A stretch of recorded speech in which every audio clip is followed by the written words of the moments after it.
안녕하세요. 축구 전문 기자 한준입니다. 토트넘 허스퍼가 험난할 것으로 예상됐던 3연전에서 2승 1무의 좋은 성적을 거두며 챔피언스리그 진출에 희망을 살렸습니다. 레스터 시티전 3대1 완승, 리버풀 원정 1대1 무승부에 이어 반드시 이겨야만 했던 아스널과의 북런던 더비, 손흥민 선수의 리그 21호 골 및 3골 모두 관여하는 엄청난 활약 속에 3대0 완승으로 끝났는데요.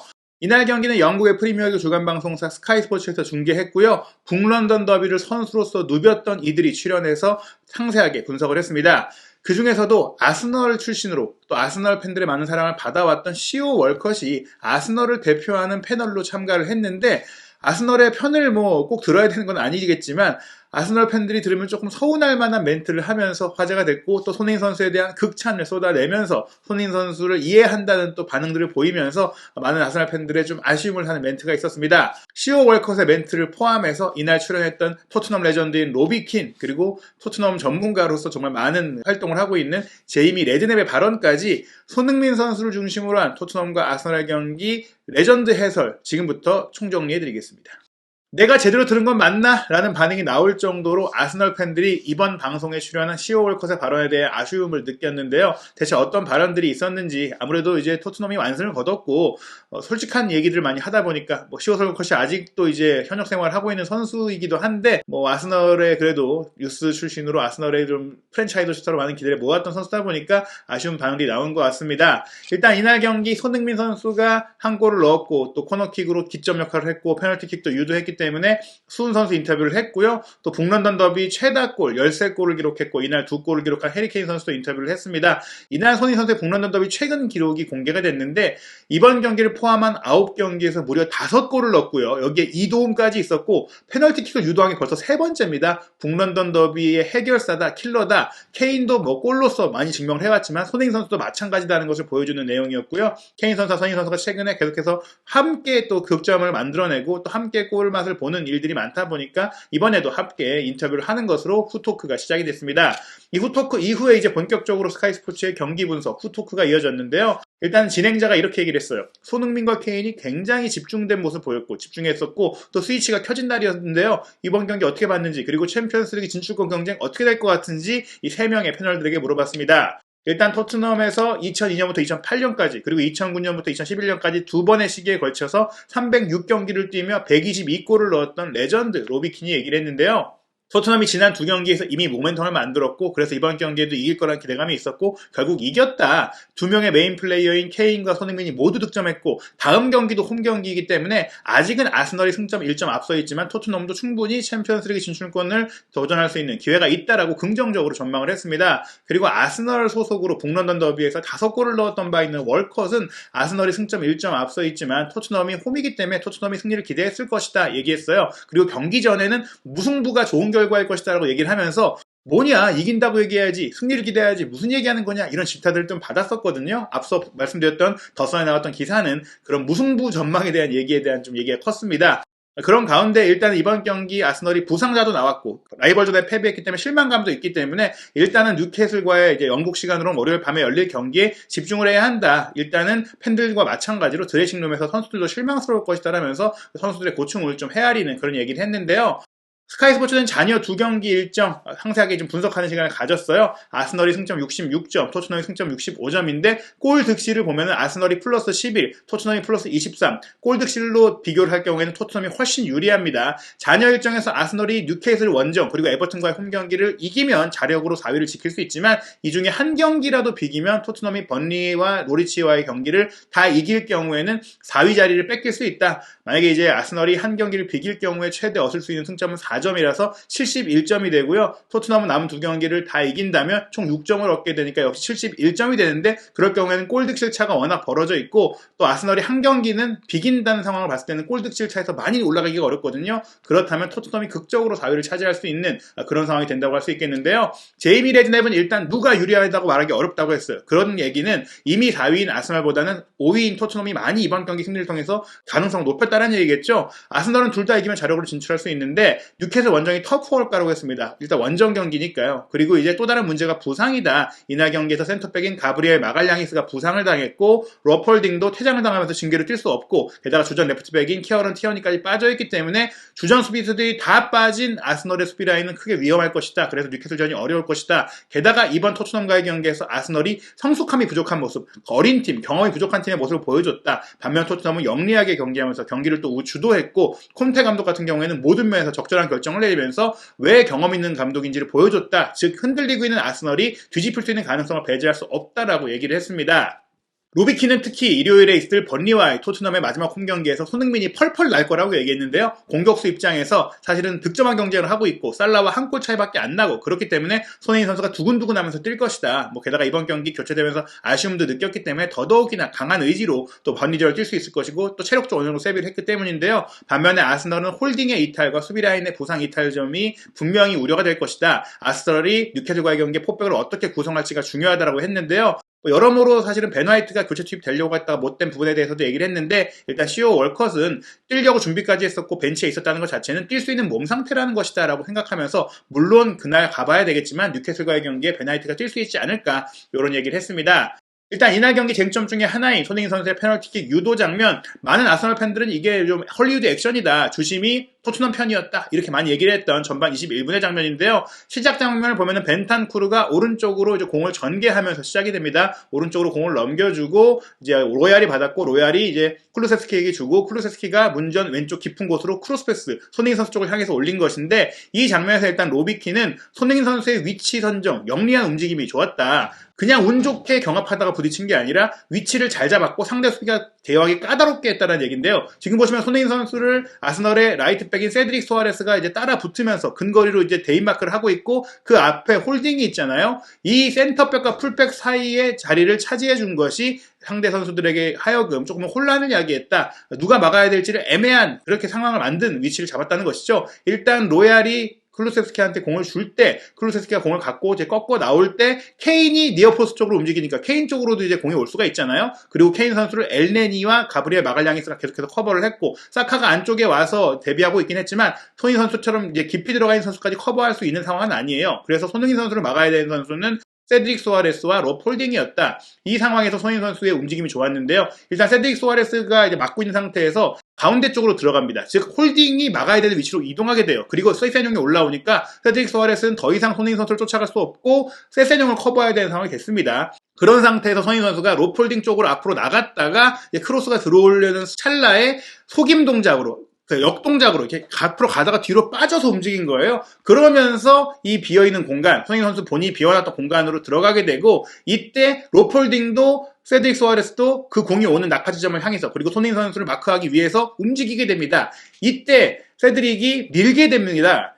로비킨도 세드릭이 밀 필요가 없었다. 밀어서는 안 됐다라고 했는데 롭홀딩도 같이 이제 커버해주고 있었기 때문에 롭홀딩이 점프해서 경합을 해줄 경우에는 이거는 파울이 안 될 수 있었습니다. 정당하게 두 선수 모두 공을 보고 동시에 점프하고 있었던 상황인데 손흥민 선수가 이제 좋은 위치를 잡고 있는 상태에서 세드릭 소아레스는 뒤에서 달려오고 있었잖아요. 뒤에서 건드린다면 파울이 되는 것이죠. 뒤에서 게다가 팔을 써서 건드렸습니다. 지금 롭홀딩은 분명히 정당한 어깨와 어깨의 경합이 되지만 그 앞서서 롭홀딩과 부딪히기 전에 이미 손흥민 선수가 세드릭 소아레스에게 밀렸어요. 그래서 로비킨도 손흥민 선수가 이미 자리를 잡은 상황이었다라고 설명하면서 그래서 파울이 된 것이다. 물론 어쩌면 밖에서 보는 이들은 살짝 민 게 아니냐는 얘기가 나오겠지만 폴 티어니 주심은 정확하게 그 뒤에서 위치를 파악을 했고 손흥민 선수가 팔로 밀어서 좋은 위치를 선점한 상태에서 이 위치의 우위를 활용할 수 없도록 파울로서 이 중심을 흔든 것이다. 헤딩을 할 수 있었는데 밀어서 헤딩을 못하게 넘어뜨린 것이다라는 것을 명확하게 볼 수 있었다는 것이고요. 레드냅도 부연 설명을 하게 되는데요. 저는 심판이 옳은 결정을 했다고 생각합니다. 형편없는 수비였어요. 수비가 바보 같은 결정을 한 겁니다라면서 세드릭 소아레스를 비판했어요. 손흥민이 헤더로 득점을 할 수 있는 기회였고 뒤에서 저지했기 때문에 뒤에서 방해했기 때문에 파울이 확실하다. 뒤에서 방해를 하면 공격수가 어떻게 그 방해를 막을 수가 없습니다. 이게 만약에 파울이 아니라면 코너킥 수비할 때 뒤에 있는 선수가 그냥 밀면 됩니다. 뒤에서 밀고 정당하게 공을 향해서 1대1로 50대 50 상황에서 경합을 해서 부딪히는 상황은 파울이 아닌데 이것은 명확하게 위치에서 밀린 선수가 뒤에서 민 것이다. 이렇게 보는 것이죠. 월컨 역시 아스날의 대표자로 출연을 했지만 저 역시 공격수의 관점에서 소니에게 분명한 접촉이 있었고 파울이 맞다고 생각합니다라고 이 상황에 대해서 손흥민 선수가 토트넘 편을 들었고요. 이어진 장면, 로폴딩의 퇴장 장면은 어떻게 봐야 되느냐? 이날 경기의 이 페널티킥 선언과 홀딩 선수의 퇴장이 워낙 영향이 컸기 때문에 이 두 장면, 전술적인 부분보다는 이 장면에 대한 분석들이 많이 나왔는데요. 일단 월컷은 이렇게 설명했어요. 왜 로폴딩, 센터백, 오른쪽 센터백이 손흥민 선수를 계속 부딪히게 된 것일까? 풀백이 아니라 일단 케인이 뒤로 빠지는 걸 막으려면 센터백이 손흥민 선수가 뒤로 들어오는 것을 막아야 된다. 그래야만 이 구조적으로 커버가 된다는 것이죠. 케인이 뒤로 나오면 수비형 미드필드가 커버하게 되거나 다른 센터백 한 명도 주시하게 되는데 그때 이제 뒤로 들어오는 플레이가 무조건 있기 때문에 그 선수들이 센터백 선수가 손흥민 선수의 동선을 커버하고 1대1로 붙어줘야 되는 겁니다. 그런데 손흥민 선수에 대해서 홀딩이 너무 많이 터치를 했다. 신경 쓴 건 썼는데 너무 건드리면서 수비를 했다. 너무 파울성 수비를 했다. 터치할 게 아니라 공간을 제어하거나 이제 파울 없이 뭐 어깨 싸움을 한다거나 다른 형태로서 저지를 해줘야 되는데 파울로서 괴롭히려고 했다. 아마도 홀딩이 손흥민의 플레이를 방해하라는 지시를 받았을 거라고 이제 얘기를 합니다. 이 정도로 초반부터 계속해서 부딪혔다는 것은 감독 차원에서 이런 지시가 내려왔을 거라는 것인데요. 지금 장면 보시면 왜 자꾸 터치가 있었냐고 하냐면 첫 번째 전반 10분에 파울이 나온 장면은 1차적으로는 경합이었어요. 근데 손흥민 선수가 넘어졌을 때 굳이 하지 않아도 될 가격을 옆구리를 딱 발로 차는 장면이 나왔잖아요. 이건 일부러 신경을 건드린 것이고 손흥민 선수를 괴롭히려고 한 것이고 영향을 주려고 한 것이다. 고의다라고 본 건데요. 결과적으로 또 전반 12분에도 이런 충돌 상황이 나왔는데 월컷은 손흥민 선수가 이런 상황들이 이어지니까 이거 활용해야 되겠다. 파울을 유도해야겠다. 퇴장을 유도해야겠다. 이런 생각을 하게 됐을 것이고 그래서 이른 시간에 많은 경고가 나오고 더 많은 이런 상황이 유발됐을 것이다 라고 얘기한 것인데요. 홀딩이 또 한 번 조금 파울성 몸싸움을 통해 손흥민 선수를 넘어뜨렸을 때 손흥민 선수가 넘어졌고 홀딩도 넘어졌잖아요. 이때 홀딩이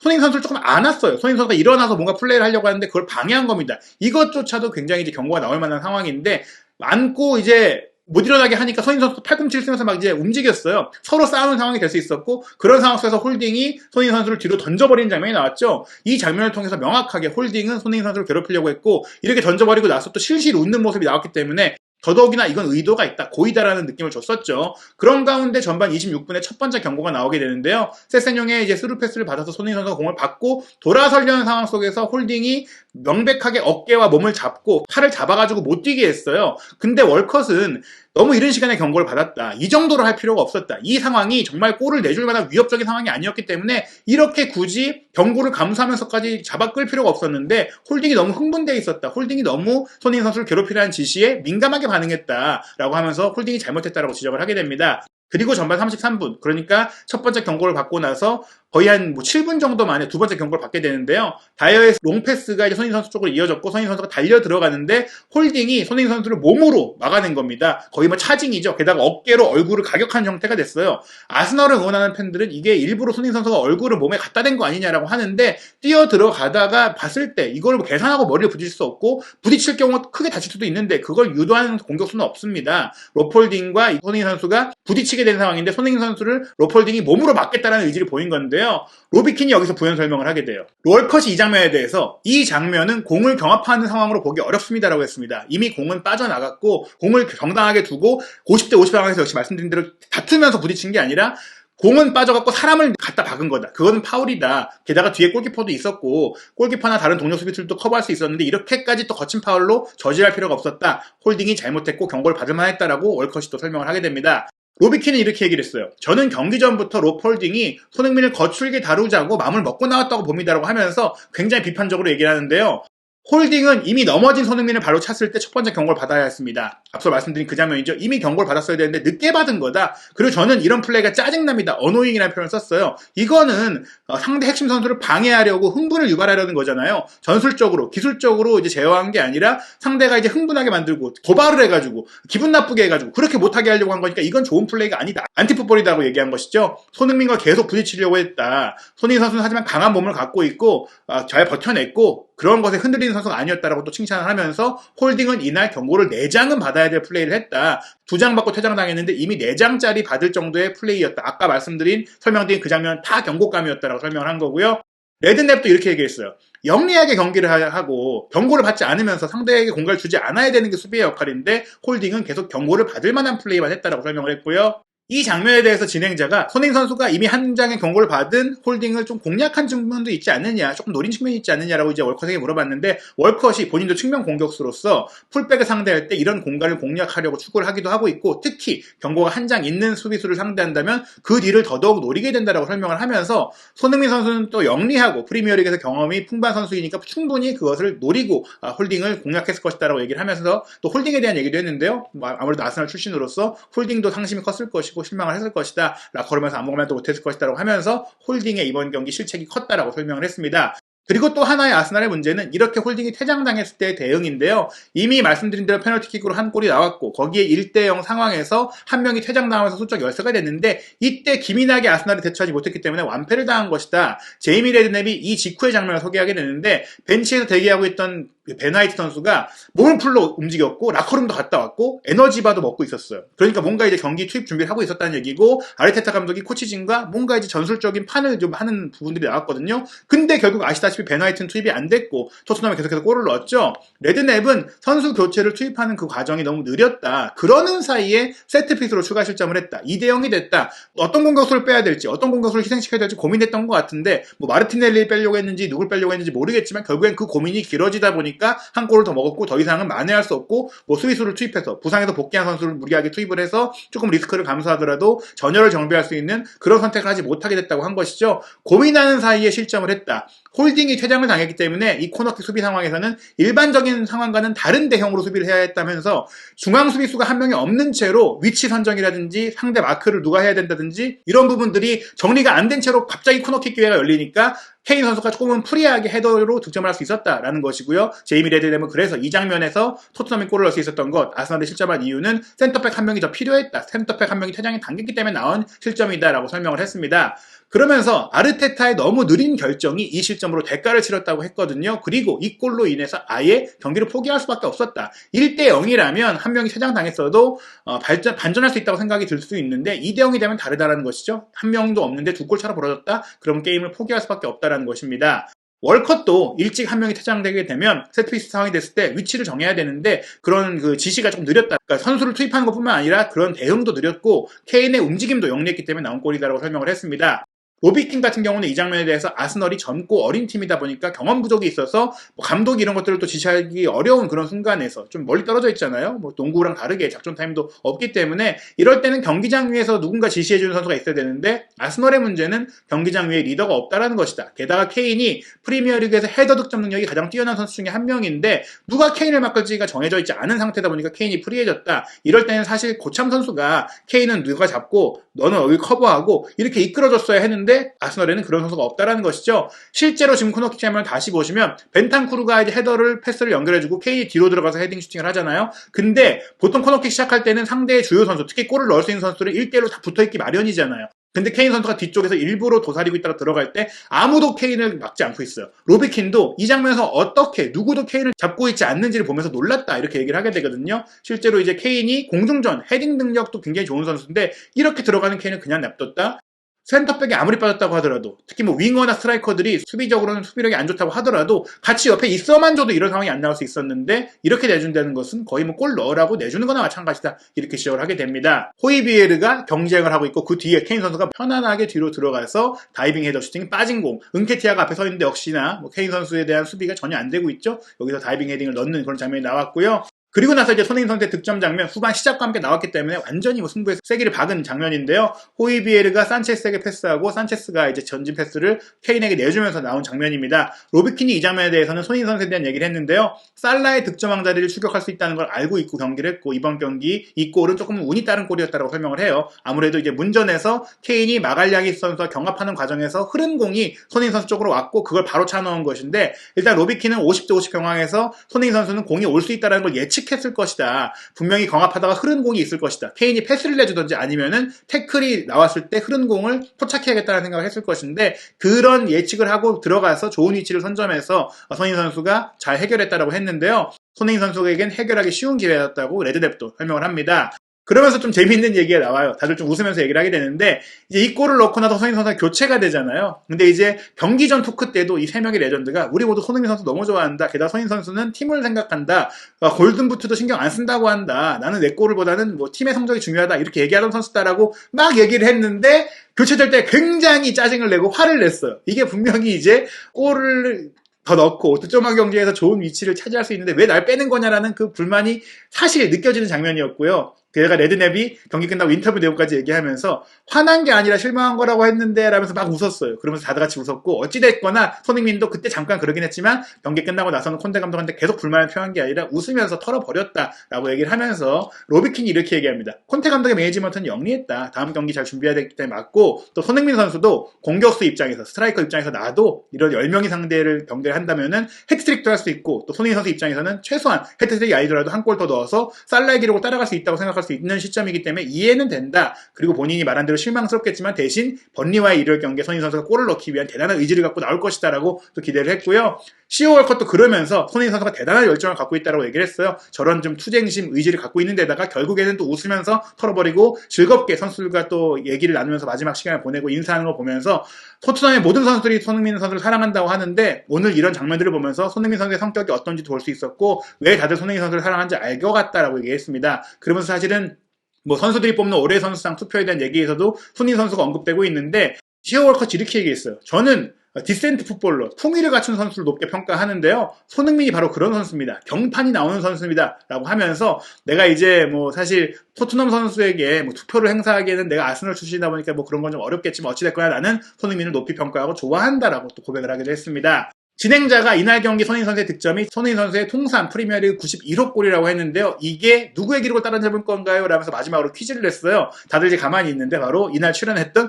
로비킨이 토트넘에서 넣은 프리미어리그 기록을 따라잡았다라고 소개를 했습니다. 그만큼 손흥민 선수가 프리미어리그의 역사적인 또 골을 넣은 것이기도 한데요. 토트넘 허스퍼가 이날 승점 65점을 얻으면서 아스널과의 승점 차이를 1점 차로 좁혔고 말씀드린 대로 토트넘 2승, 아스널 1승 1무가 되면 토트넘이 4위를 차지할 수 있는 상황이 됐습니다. 그리고 손흥민 선수는 번리전, 노리치 시티전의 득점 결과에 따라서 살라와의 득점왕 경쟁에서 앞서갈 수 있는 기회까지 열렸습니다. 토트넘의 다음 경기는 5월 15일 일요일 밤 8시 번리와의 홈경기, 홈 최종전이고요. 아스널은 5월 17일 화요일 새벽 4시에 뉴캐슬과 원정 경기를 치르게 됩니다. 과연 이 뜨거운 역대급 손흥민 선수의 도전은 어떤 결과가 이어질지 한준TV에서 모든 소식 확인하시기 바랍니다. 한준TV가 유튜브에서는 새로운 채널로 개설되었으니까요. 새 채널로 구독해주시고 좋아요, 알림 설정 다시 한번 부탁드리겠습니다.